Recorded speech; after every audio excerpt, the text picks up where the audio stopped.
बिस्मिल्लाहिर्रहमानिर्रहीम। मैं उम्मीद करता हूँ कि आप सब खैरियत से होंगे। मेरा नाम मंसूर खालिद है। कुछ दिन पहले मैंने वीडियो बनाई थी, इस्लामाबाद गया था तो मैंने काफ़ी जो है ना मेन पावर जो कंपनी है वो विज़िट की थी। और आपके साथ मैंने इन्फॉर्मेशन भी शेयर की थी कि मेन पावर एजेंसी में जो है वीज़ा वगैरह कैसे आता है। तो ये तशफीन भाई हैं, मेरे कज़न भी हैं, और इनका जो है वीज़ा लगा है सेफ्टी फीसर का। तो वो डिटेल जो है वो सारी मैं आपके साथ शेयर करेंगे कि ये वीज़ा कैसे लगा है। पहले जो है हमारे एक दोस्त हैं शनूद भाई सऊदीया में, वो उधर कंपनी में काम करते हैं। उन्होंने जो है उधर इनकी सीवी वगैरह जमा कराई हुई थी, और उधर के जो एचआर है उन्होंने पहले एक दो बार इनसे इंटरव्यू लेके जो है कॉल वगैरह की थी। लेकिन उस सिलसिले में जो है इनका वीज़ा 2-3 महीने जो है ये इंतज़ार करते रहे, लेकिन कोई फीडबैक जो है ना वो नहीं आया। फिर उसके बाद वही है कि वो जो जॉब है वो आई है इधर इस्लामाबाद में, जो मेन पावर एजेंसी है। तो फिर उधर ये गए हैं, उधर से जो है इनका काम हुआ है। तो उसकी डिटेल जो है वो तशवीन भाई बताएंगे कि क्या प्रोसीजर था मेन पावर एजेंसी का, कितना टाइम पीरियड लिया उन्होंने और कितने पैसे वगैरह लगे हैं। जी तशवीन भाई, आप मुझे ज़रा बताएं, ये जो आपका सेफ्टी फीसर का वीज़ा लगा है, ये कितना जी, टाइम पीरियड लगे और कैसे जो ये प्रोसीजर है मेरा आप। इंटरव्यू हुआ था अगस्त में। 18-19 अगस्त को गई उनका इंटरव्यू थे, तो तब मैं गया था। दूसरे दिन मैं गया था, पहले दिन इंटरव्यू हो चुके थे। तो दूसरे दिन मैंने इंटरव्यू दिया, 18 या 19 अगस्त थी कुछ। तो उसमें मैंने इंटरव्यू दिया। इंटरव्यू में ही मेरा तकरीबन पास हो गया था कि उन्होंने मुझसे डील वहाँ पे कर ली थी कि सैलरी कितनी लोगे। मैंने तो कुछ ज़्यादा कही, लेकिन उन्होंने उतनी नहीं मानी, और अपनी जो उनकी मर्ज़ी थी या जहाँ पे वो दबाव डाल के उन्होंने मुझसे कम करवा ली। तो ये मैंने तब इंटरव्यू दिया था और तब मैं इंटरव्यू दे के चला गया था। उसके बाद मेडिकल के लिए मुझे कॉल आई, तकरीबन मैं 2 हफ़्ते वेट करता रहा। उसके बाद मेडिकल की कॉल आ गई, फिर मैं मेडिकल देने चला गया।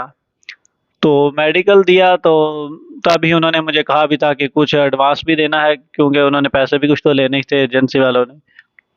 तब उन्होंने मुझसे 1 लाख रुपया लिया और मैंने मेडिकल करवाने चला गया। मेडिकल मैंने करवाया इस्लामाबाद से ही, 6 रोड, यहाँ ये इस तरह का कुछ रोड था, वहाँ पे था मेडिकल सेंटर, तो वहाँ से मैंने करवाया मेडिकल।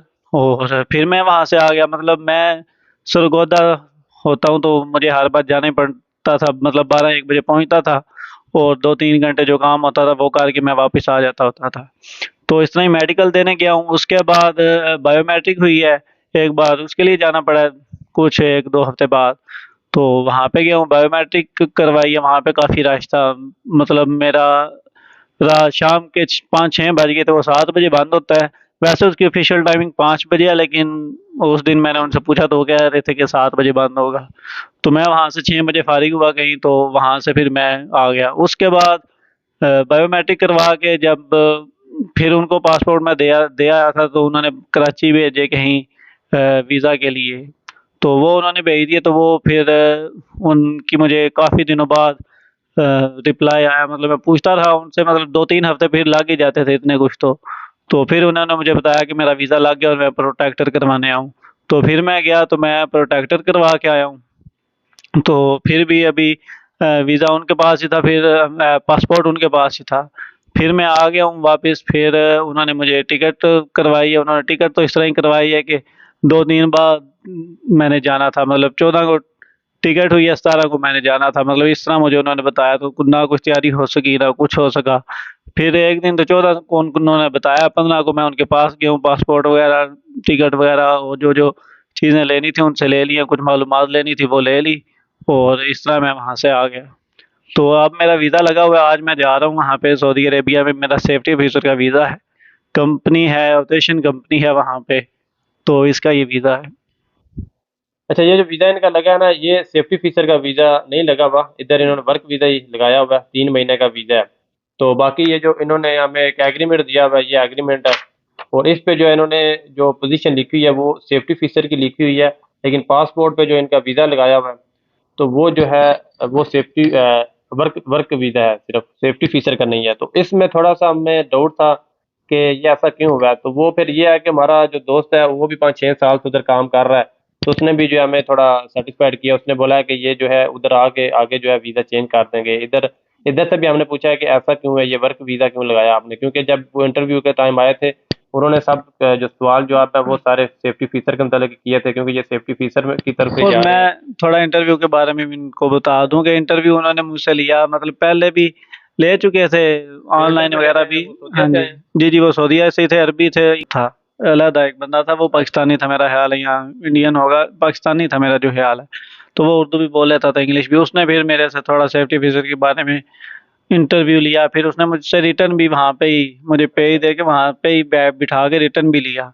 तो वो भी मैंने उनको करके दिया, तो फिर उनको तसल्ली हुई कि चलो बंदा काम कर सकता है। सही।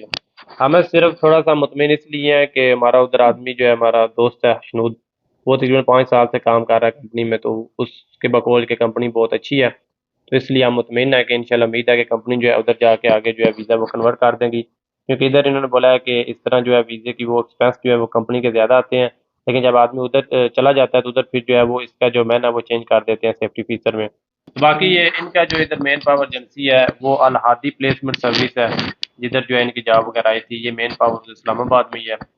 तो सेफ्टी फीसर का जो डिप्लोमा आपने कौन सा किया हुआ है? निबोश डिप्लोमा मैंने किया है, निबोश आईजीसी इसको कहते हैं।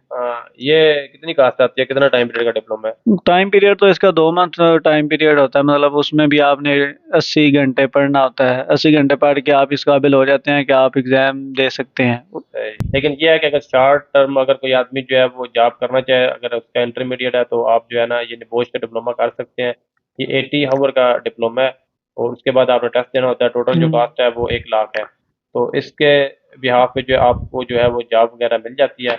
और इनकी जो सैलरी है वो जो इन्होंने इस वक्त एग्रीमेंट के ऊपर जो लिखी हुई है वो है 1400 रियाल है, और साथ में 200 ये रियाल, हाँ जी, फूड वगैरह, फूड अलाउंस। जो 200 जो रियाल है वो इन्होंने फूड के रखे हुए हैं, टोटल 1600 है। और इसके अलावा दोस्तों उन्होंने बोला है कि जब आप उधर जाएंगे, उधर एक टेस्ट होगा वो आप क्लियर करेंगे, तो उसके बाद जो है वो 200 रियाल जो है वो मजीद बढ़ा देंगे, 1800 रियाल जो है इनको सैलरी मिलेगी।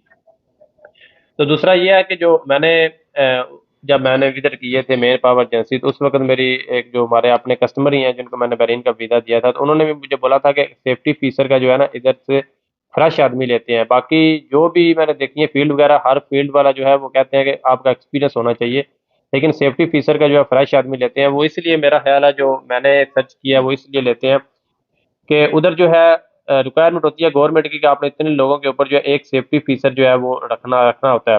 तो इसलिए वो कहते हैं कि अगर किसी के पास डिप्लोमा हो, फ्रेश आदमी हो, तो उसकी सैलरी जो है वो कम दे के जो है वो अपनी रिक्वायरमेंट जो है वो पूरी कर लेते हैं। तो उसमें उनका भी फ़ायदा होता है, और जो फ्रेश आदमी होता है उसका भी फ़ायदा होता है, क्योंकि वो भी अगर 2-3 साल जब काम करता है, फिर आगे जो है उसकी भी जो है वो रिक्वायरमेंट अच्छी हो जाती है, वो किसी दूसरी कंपनी में जब चेंज करता है तो फिर उसको भी जो है वो सैलरी अच्छी खासी मिलती है, 250 350 जो है वो गारंटी देना। तो जो सऊदी जो है वो 3 साढ़े 3 हज़ार 4 हज़ार रियाल तक भी जो है वो सैलरी इनकी जाती है, जब आपके पास थोड़ा बहुत एक्सपीरियंस हो जाता है। नहीं, ये शुरुआत में भी वहाँ पे मिल जाती है, अगर आप शुरुआत पे वहाँ पे मौजूद हैं तो वहाँ से भी ये स्टार्टिंग कर सकते हैं। अगर आप यहाँ से लगवा के जाएंगे तो यहाँ पे होता है कि अक्सर वो थोड़ी सैलरी ही देते हैं, इस तरह के लोग ले जाते हैं। और बाकी अच्छी कंपनियां भी होती हैं, मतलब मैनसोल या ट्रेंड अरेबियन है, इस तरह की हैं, उनमें जो आती हैं लोग आते हैं अच्छी कंपनियों के, उसमें होते हैं। तो उसमें मैंने भी इंटरव्यू देने की कोशिश की, मतलब 2-3 बार मैं गया, उन्होंने मेरा इंटरव्यू लिया ही नहीं कभी। एक्सपीरियंस नहीं तुम्हारे पास इतना, कभी तुम्हारी एज अभी 23 है, हमें 24 चाहिए कोई। तो इस तरह के वो कुछ ना कुछ करते रहे। यहाँ वो कहते हैं कि तुमने भी सिर से निबोश किया हुआ है, तुम्हारे पास एक्सपीरियंस वगैरह नहीं है, और तुम वर्क परमिट रिसीवर इसमें आ जाता है, एक जॉब आ जाती है इसमें, फायर वाचर, होल वाचर वगैरह इस तरह की भी आ जाती हैं कि तुम वो कर लो स्टार्टिंग में। तो लेकिन मेरा दिल था कि नहीं, सेफ्टी ऑफिसर ही होना चाहिए, उसमें बंदे का एक्सपीरियंस हो जाए तो उसमें तरक्की काफ़ी मिल सकती है। वो तो यही है ना, ये आपके लिए भी बेनिफिट है कि आप इधर अभी तक इन्होंने कोई एक्सपीरियंस वगैरह हाँ नहीं जी, लिया होगा, फ्रेश जो है ये डिप्लोमा करके जो है ये सिलेक्ट हो गए हैं। तो बाकी अल्लाह खैर करेगा, इंशाल्लाह तो दिया जाए, इंशाल्लाह। अल्लाह इनकी किस्मत अच्छी करे। आमीन। सही है, अल्लाह हाफिज़। अल्लाह।